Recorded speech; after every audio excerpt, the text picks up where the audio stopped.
Hello students, welcome back. Let's continue with our chapter number 17, Glossary. So let's start the chapter. Chapter number 17, Glossary. Homonyms. सबसे पहले हम पढ़ेंगे homonyms के बारे में. A word having the same sound as another word but different spellings and meanings is called a homonym. Homonyms are similar sounding words. Homonyms वो words होते हैं जैसे कोई भी दो word है, उनकी साउंड तो सेम होती है बट उनकी स्पेलिंग और उनका मीनिंग अलग अलग होता है. तो होमोनिम्स को हम कहते हैं, मतलब होमोनिम्स क्या होते हैं? जो वर्ड सिमिलर साउंड करते हैं उन्हें हम होमोनिम्स कहते हैं. फर्स्ट वर्ड है प्रिंसिपल्स. प्रिंसिपल्स एक वर्ड है PRINCIPLES, इसका मतलब होता है सिद्धांत. और एक है PRINCIPALS, मतलब जो जैसे हमारे स्कूल में प्रिंसिपल होते हैं जो हमें सही गलत के बारे में गाइड करते हैं. तो सेंटेंसेस देख लेते हैं. We should have principles to guide us. All the principles met for a joint discussion. जितने भी प्रिंसिपल्स थे वो सब मिले एक जॉइंट डिस्कशन के लिए कि मतलब क्या करना चाहिए, कैसे करना चाहिए. और हमारे कुछ प्रिंसिपल्स, कुछ सिद्धांत होने चाहिए जो हमें सही और गलत की के लिए गाइड कर सकें. सेकंड है ROUTE route, ROOT root. Sentences देखते हैं. Take the shortest route to our house. Route मतलब कि रास्ता, कि हमें सबसे छोटा रास्ता चुनना चाहिए घर आने के लिए. और ये रूट मतलब होता है जड़ें. This tree has long roots. जो पेड़ की जड़ें होती हैं ROOT, वो वाला रूट होता है. Next, third, SITE site, SIGHT site. My father is at the factory site. Factory site मतलब कोई पर्टिकुलर जगह, जैसे फैक्ट्री की जगह को हम फैक्ट्री साइट कह देते हैं. The disease has affected her site. और ये वाली साइट होती है मतलब हमारी आंखों पर इफेक्ट होना. इस बीमारी से हमारी आई साइट पर, मतलब आंखों की रोशनी पर इफेक्ट हो रहा है. Fourth is would. वुड एक होता है WOOD वुड, इसका मतलब होता है लकड़ी. Robinson lit the wood to make a fire. और एक होता है wood, I would be going for a meeting too, मतलब मैं भी एक मीटिंग के लिए जा रहा हूँ, would be. Fifth, WHETHER whether, WEATHER. तो यहाँ पर तो यह है कि let me know whether you are coming और नॉट. मुझे बताओ कि तुम आ रहे हो या नहीं. और एक होता है वेदर, मौसम. The weather is fine today. Six, ALOUD aloud, ALLOWED. एक अलाउड का मतलब तो होता है जोर से, और एक अलाउड का मतलब होता है ALLOWED का, कि किसी को परमिशन देना. सेंटेंसेस देखते हैं. Please do not read aloud. I have allowed Mohit to go.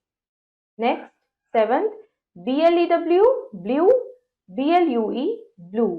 Blue मतलब कोई चीज का ब्लो करना. The wind blew away the clothes, मतलब उड़ा कर ले जाना किसी चीज का. और ब्लू मतलब blue colour. We wear blue pants in winter. Eight, CELL cell, SELL sell. एक तो वो सेल होते हैं जो हमारी वॉचेस में लगते हैं. A watch works on a pencil cell. और SELL सेल होता है बेचना. Bharti wants to sell her car. Ninth, DOSE dose. The doctor gave a heavy dose of capsules. ये वाली डोज होती है जो हम दवाइयां लेते हैं. और DOSE डोज होता है we should not doze while driving. हमें ड्राइव करते हुए डोज नहीं करना चाहिए. Next, tenth, FLOWER flower, FLOUR flour. I bought a flower for mother. FLOWER का मतलब तो फूल होता है, और FLOUR का मतलब होता है आटा. We use wheat flour for making cake. 11th, HAIR hair, HARE hare. एक हेयर का मतलब, HAIR का मतलब होता है बाल, और HARE का मतलब होता है rabbit. Neha has long hair. The hare run after the tortoise. Now 12th, PEACE. एक पीस का मतलब इसका होता है शांति. PIECE का मतलब होता है टुकड़ा. Mental peace is necessary for good health. Bhumi took a big piece of cake. Now next topic, synonyms. A word having the same meaning as another word is called a synonym. Synonym are similar meaning words. Synonyms वो word होते हैं जिनका meaning same होता है, मतलब synonyms होते हैं similar meaning words. Words देखते हैं और उनके synonyms, मतलब इन दोनों words का मतलब same होता है. एंग्री, एंग्री मतलब गुस्सा, इल टेम्पर्ड मतलब भी गुस्सा। डिक्रीज मतलब कम होना, रिड्यूस और लेसन का मतलब भी कम होना। Disorder, chaos, confusion. Elude, avoid, cheat. Enemy, foe, opponent. Frank, open, outspoken. Abbreviate, abridge, shorten. Adore, worship. Alive, lively. Bad, evil, wicked.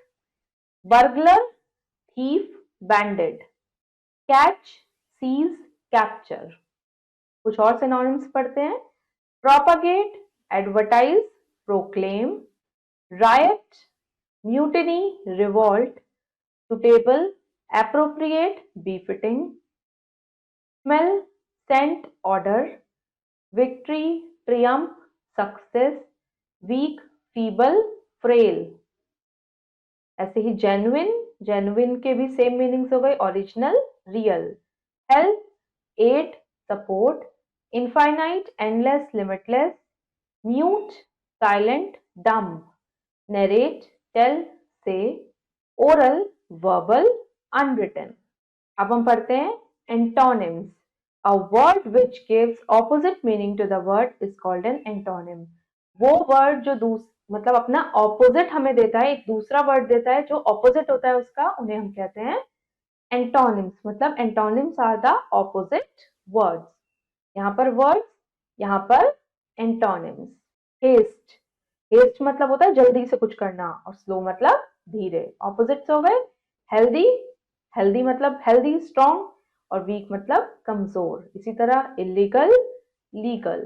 Innocent, guilty. Junior, senior.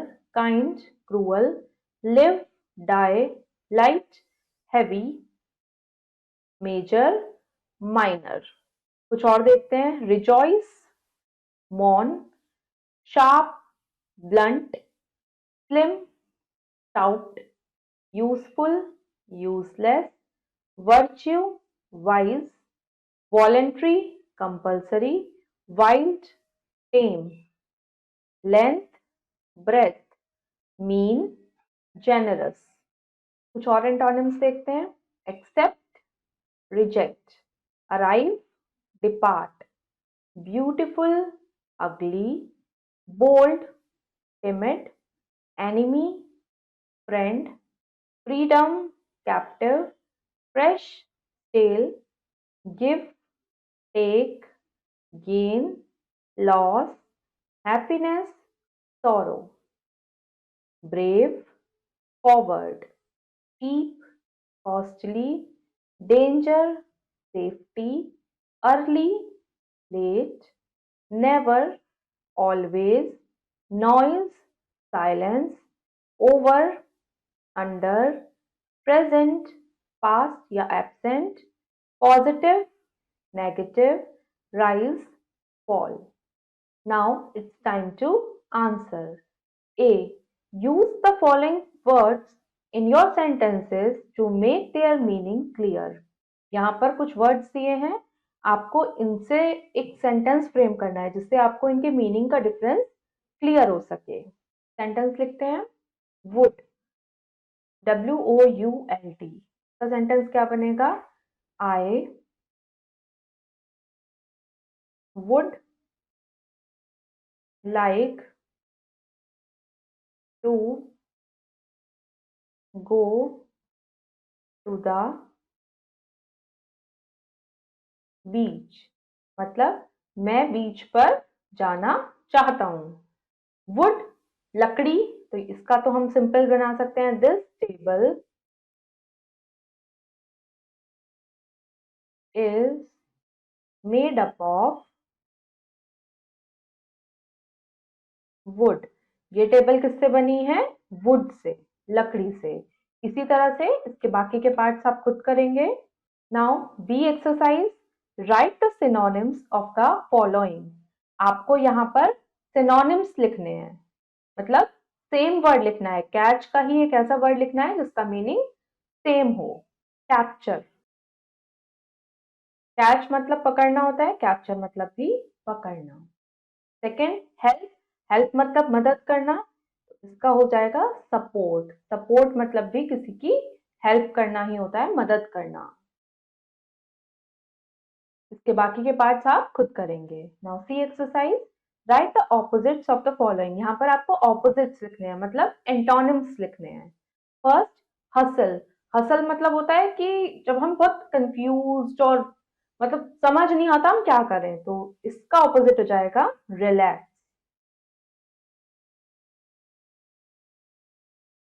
Then virtue, wise.